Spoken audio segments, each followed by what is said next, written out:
Thank you very much for being here. I want to recognize and thank the World Affairs Councils, not only the one here in New York, but all over the United States, for the intense promotion of dialogue and participation of citizens in world affairs. Today was an important day here in the United States. This process, this electoral process, is calling the attention of most everybody, everywhere in the world. Marta and myself just came back from a trip abroad. We went to Madrid, then Jakarta, then Dubai, then Istanbul, working. The trip had to do with my new responsibility, the presidency of the Center Democrats International, which gathers over 110 political parties with center ideology, and from over 88 different nations, different democracies throughout the world. And I went to Jakarta to preside the annual meeting of the 20 political parties of Asia that are associated with the CDI. And I was highly surprised how open and wide today is the range in center ideologies, because the CDI used to be called the Christian Democrat International, but the word Christian now has been withdrawn, because some of those parties in Asia are either Muslim or Hindus or Mahometans, and I am very, very pleased that it's so wide open, the capacity to be working in a political party with a center ideology, with commitment with sound market economy policies, with intense commitment with human beings, with the dignity of human beings. But the case is that on that trip, everywhere, everybody was speaking about the election here. And I think it's to congratulate this mature democracy in the United States that over 200 years still is a renewal in every election. It refreshes, it brings back optimism, hope, and intense citizens' participation. I think that what is going on here is an example for other democracies, and certainly will have an impact and influence in different grades of consolidation in democracies throughout the world. There are many that are very recent, and they need this kind of example, this kind of events like we are witnessing here. So congratulations to these great democratic nations. I wanted to share with you some thoughts precisely departing from this election and maybe trying to look ahead into the future, especially the role of this great nation, which, by the way, I feel part of, which, by the way, I respect a lot and share the core values of the founding fathers of this nation. Maybe because my grandfather was born here, and that you will be able to read on the book in Cincinnati, Ohio. And surprisingly, he came down to Mexico on a horse back in 1895 as a migrant without a penny in his pocket. He came all the way down to the state of Guanajuato in Mexico, and he settled there. He was, of course, after his American dream. And he found his American dream in Guanajuato, Mexico. And this is to say that we a lot of people most people share that dream and those values. And also to say that migration is a two-sided issue. It's a multilateral, bilateral issue. It's a phenomena that is present everywhere in the world. And it's surprising that very few nations, to say not one that I know, has developed a framework, a legal base, a project related to migration to make sure that it keeps being a win-win situation.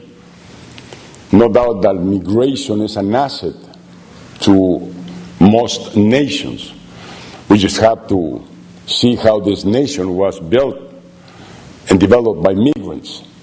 And most everybody in this nation, if you look behind, would have a heritage from migrants outside. And the same thing happened in Mexico. We all remember those huge amounts of thousands and thousands of Spaniards that came through the port of Veracruz, same as others came through the port of New York, through Ely Island. And same thing happened in Argentina or Brazil. So migration is an asset. And I'm, in a way, disappointed on the debate about immigration here in the States. I think that debate is totally misinformed, is misguided. It's maybe a product of the fear that I sense in this nation after September the 11th. And that was a tragic day that should never repeat again. But still, it's not fair to confuse immigrants with terrorists. And fear will never be a good advisor to take decisions. And we see this vacuum, this empty space, because U.S. Congress has not faced the issue, has not reached a decision in years and years. And there is enough proposals, there is enough bills pretty well structured in Congress for them to decide. It is a federal issue. But with this vacuum, what is happening is that local authorities now are taking the lead and the responsibility on this issue. And some of them with reforms and changes that are very aggressive against migrants, that are real promoters of violating human rights. And because of the absence of U.S. Congress on this decision, the xenophobics have taken over. And we turn on the TV and you find there the lewd dogs, the rallies with a language very extremely aggressive, offensive to migrants, offensive to Mexico and to Mexican government. And again, I would say totally misinformed. So I think it's very important to enrich this debate that is going on right now on this electoral process. And I do hope, and I'm optimistic, that the next administration will take care and meet this challenge so that we have a reform on immigration. It will be to the better of our nations, to Mexico, to the United States. No doubt that this nation has enriched itself through migrants, and that has made its economy competitive through migrants working hard, with quality, with dedication, with loyalty. And no doubt that many sectors of the economy in the United States survive thanks to the migrants, like it is all the production in agriculture, farming, cattle, the construction industry, the service industry, the health industry now is beginning to be supported by these migrants. And at the very end, they have made this economy competitive.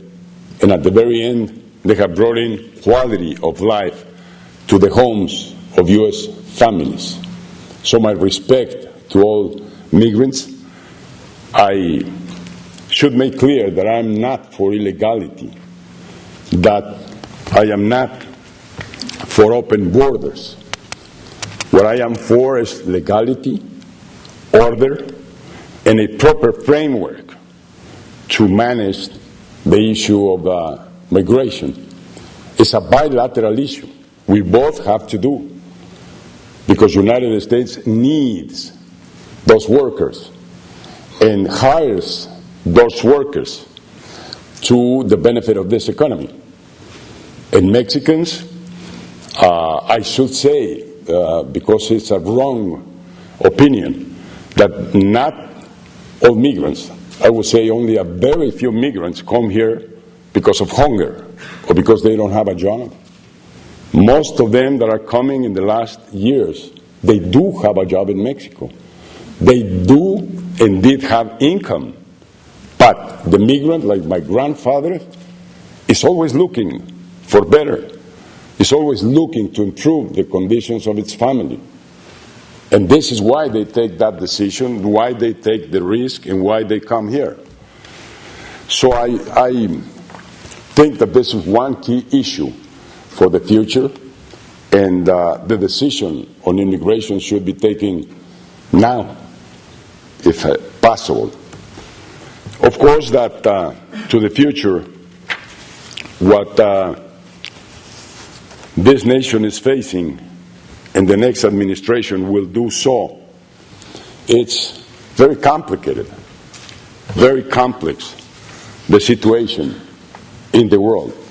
Wars, violence, and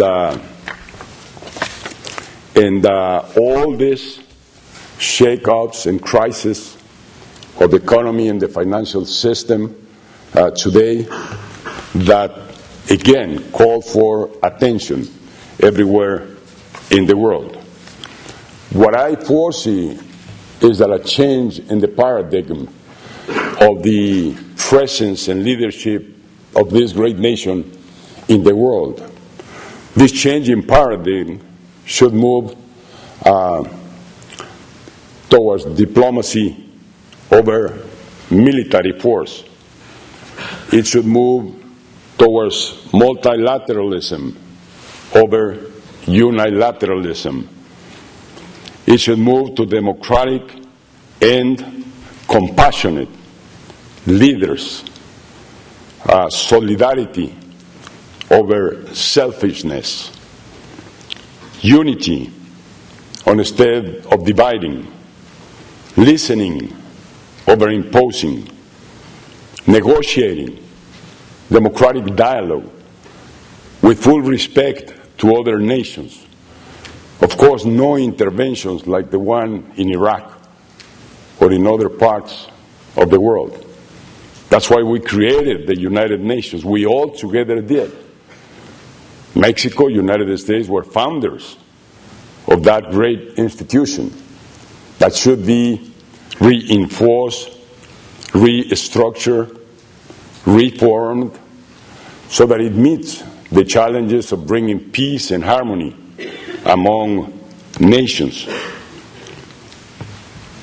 The United States has to rebuild the strategic alliances that have been lost. Europe, for instance, even Canada, a neighbor. And what about Mexico? It's strategic to have solid friends, solid democracies together to work for a better world. It must be reinvented. The whole concept of foreign aid is not serving the purpose.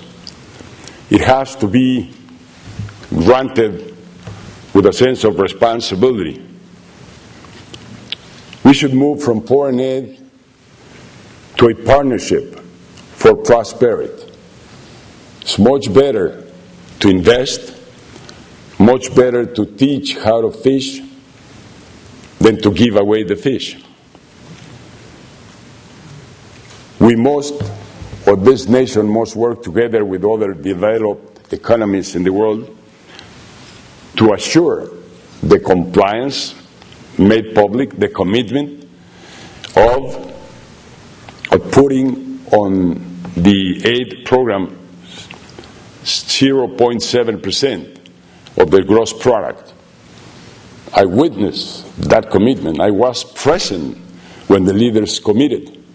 But we don't see that happening. We don't see the resources now being applied to combat poverty, to reduce debt, and to bring up those countries that have lost hope and that don't have many opportunities to move ahead. The Kyoto Protocol, the problems with the climate, the WTO, and the Doha round, which has been discussed for years and years and years, and time goes by and no solutions. So the key to us is the relationship of this great nation with Mexico and with the whole of Latin America. Up to now, there is a total absence of attention and respect for our nations and the rest of the continent. Again, a change of paradigm is needed there. We all recall in Latin America those great driving ideas like the Alianza para el Progreso that was launched by President Kennedy, that unfortunately he couldn't carry on with it. But we miss that kind of actions, like the Marshall Plan for Europe. We have that successful European Union with great democracies and economies, with high standards of living due to the Marshall Plan. No doubt that was a moving, strong, leading idea that we would love to see again, because I don't really understand the leader, the champion of democracy, of globalization, moving backwards. We all nations were convinced 10, 15, 20 years ago that we should open our markets, that we should open our economies, and we did so. Unfortunately, things worked out, but the poor in our nations paid a high price for the economic reforms and for opening the markets and for meeting competition from abroad in our nations in Latin America. And today, incredible, this nation is building a wall. I don't really understand what's the purpose of that wall. The threat is not migrants. The threat will be isolation. Who is going to be inside that wall? Who is going to stay out?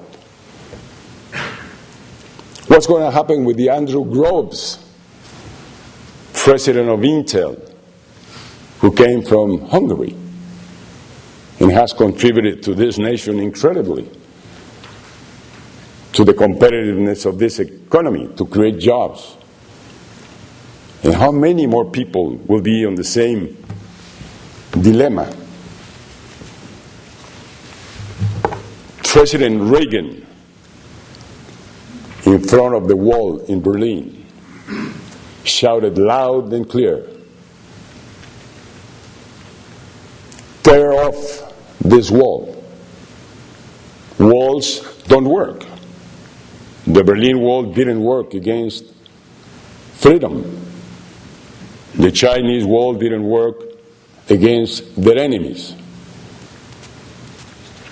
So That wall that is being constructed by Mexicans, I hope it will be torn off by Mexicans in the future. That we have understanding instead of division and separation. When we understand that we have a partnership, that we are partners, Mexico, United States, and Canada, and we have to be up to the commitments of that partnership. Many people don't know that Mexico buys from United States more products and services than what Italy, France, Germany, and Britain do together. We buy from this nation, we import over $200 billion US worth of products and services. That means a lot of jobs, millions of jobs for US citizens. We're partners building a future together. And my vision is that we need to keep advancing with NAFTA. We need to further integrate. We need to understand this partnership and make prosperity out of that partnership. Mexico is doing its part of the job. It was already mentioned here, the transition to democracy, the first democratic administration in Mexico, founding the pillars on which to build a successful nation, a solid economy. It was our proposal, our commitment to converge in economic variables with the United States economy. Unfortunately, it happened. The last year of my administration, inflation rate in Mexico was lower than inflation rate in the United States.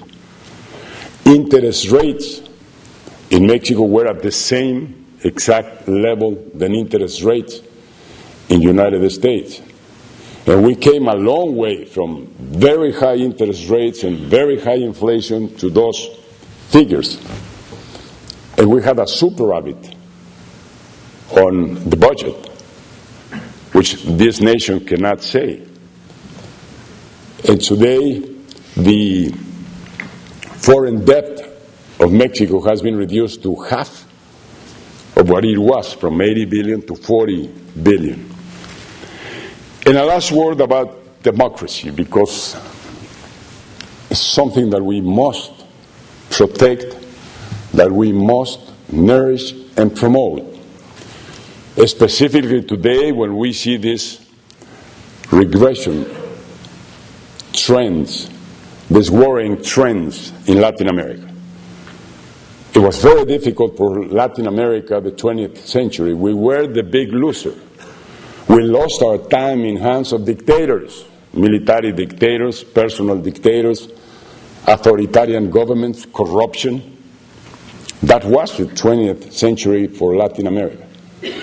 But on the 80s and the 90s, nations decided to move into democratic consolidation. And we saw and witnessed that democratization wave, together with economic reforms that were very painful, specifically for the poor. They were the losers at the beginning when those reforms were carried on. But today, at the end of the century, Latin America started moving ahead after those changes. And Latin America is back to growth of 5% on its gross product, which didn't happen since 50 or 60 years ago. But more important, Latin America for the first time has a very, very impressive reduction of the amount of families in poverty. In the case of the whole of Latin America, a drop from 45% of the population either in poverty or extreme poverty dropped down to 35%. And in the case of Mexico, the advance is much more solid, over 35% reduction of the number of families in poverty or extreme poverty in the last 10 years. So democracy pays off. Stability pays off. And that's what we have to keep in Latin America. I respect social democrats. I admire many of their governments, like the one of Presidente Lagos, or the one of Felipe González in Spain, or in Germany, or in France, or in other places. They do great governments. It's a solid ideology, as well as center ideology, or center right. But what I don't think is convenient to our nations is demagoguery, is populism, is messianic leaders that lie to people that we see back in Latin America. We see it in Venezuela, in Ecuador, in Bolivia. And we in Mexico have very present the case of one president that was similar to that, Presidente Echeverría, who decided to follow the same ideology and the same trend. And we're still 35 years after paying the price in Mexico. So, Marta and I have decided to keep working after we left the presidency. We just didn't want to retire. Retiring and having nothing to do is beginning to die. So we are meeting new challenges. One is the presidency of the CDI. Number two is building a presidential library. First experience ever in Mexico or Latin America of a presidential library. It's not easy. We have to confront opposition. We have to confront lack of understanding that presidents don't have to go home, don't have to hide away, don't have to go to other nations, but they can keep themselves very active, like President Toledo is doing, like President Cardoso or Lagos is doing, like President Aznar or Felipe González, like President Fox. It's very fortunate, this new trend of very active presidents. But in Mexico, the culture still calls for presidents to keep quiet. Because I don't know what reason. And you cannot intervene in politics. You cannot open your mouth. You cannot give a press conference. I mean, on the sake of what? I don't understand that. That's a pure priista culture. The old regime's culture. But today Mexico also in that is changing. This library, it's an academic and educational library or center associated with many important universities like Georgetown, like George Washington, like Emory in Atlanta, like Complutense in Madrid, like Salamanca in Spain, or Francisco de Victoria, like Tecnológico de Monterrey, or Iberoamericana, or Guanajuato State University. And all of them are working programs to run through the center. Diplomas, PhDs, masters that will be run there. So what for? To create, to produce, to impulse, to promote a new caste of leadership, of political leadership, highly needed in Latin America. With those core values we have spoken about, ethics to begin with. And that kind of leaders we want to create through the center. Number two is a think tank, a place to reflect, to meet with other leaders and discuss subjects that are key to our nations. There we are associated with the RAND Corporation, the largest think tank in the world, over 1,000 specialists that work full-time with the RAND Corporation. We offered them the land and the building, and in exchange they accepted to open their office, their first office in Mexico, in the Rancho San Cristobal, by the side of the center, where they will have their staff to attend Mexico and Latin America, and where they will bring in their specialists and researchers to Guanajuato to investigate and to work on public policies that are adequate for the progress of our economies in Latin America and for the progress of the powerful social policies in Latin America. So that center is right there. Matt and myself, we are right there in San Cristobal, Rancho San Cristobal, where my grandfather came and settled, where he found his American dream. Now you have your home there, and I mean it. You have a home there.